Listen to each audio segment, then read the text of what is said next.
I was born on January 12, 1964, in Albuquerque, New Mexico, to a 17-year-old mother who was only 17 at the time and still in high school. My mother and father married, but their marriage did not last, and at the age of 4, I moved to Houston, Texas, where my mother remarried and I was given my stepfather's surname. In just a short period of time, my life and identity had taken a whole new direction, and we moved again to Miami, Florida, hoping for better opportunities and an easier life. I wasn't always the richest person in modern history. I gave up parts of my youth in high school working at McDonald's as a line cook in order to make extra money. I never let it get the better of me because I always knew I wanted to do more with my life. I tried hard in school, even enrolling into extra courses in the student science training program at the University of Florida. Working part-time and using what little time available to study, I graduated valedictorian of my high school. In my speech, I stated my vision in wanting to preserve Earth from overuse through resource depletion. At 18 years old, when the internet wasn't even released yet, people thought it was nothing more than just a young teen's dream.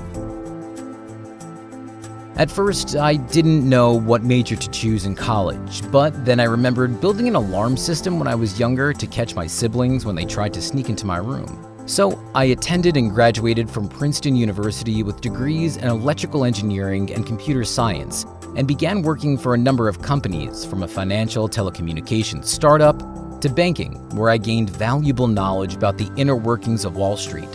I was making more money than I ever had in my entire life. Growing up poor, I've always had very little, but money to me was only a tool and never the end goal. I wanted to create something that had never been done before, something that was mine.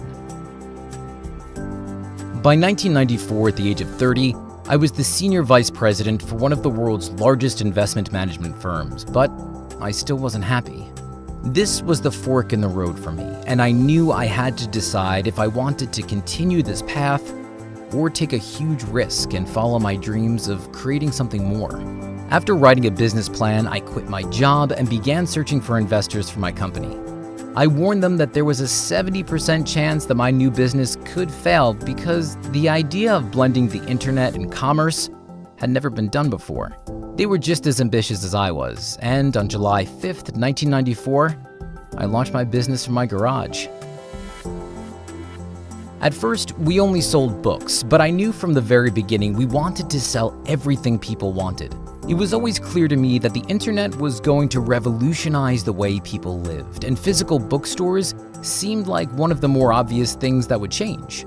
It didn't take long until people began ordering all types of books from our website, and we eventually began selling music and videos. To bring back a little nostalgia from my childhood, I installed a bell to notify anyone when we got an order.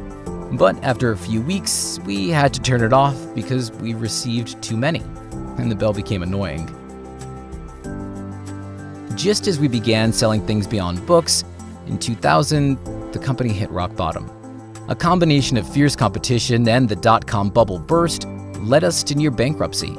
Online startups and companies were disappearing and closing all around us, with many, including myself, unsure if we would make it. Through luck, we had borrowed and raised nearly $2 billion from a number of banks and investors weeks before the burst, and we were able to ride out the turmoil. During this time, we followed our main 3 principles.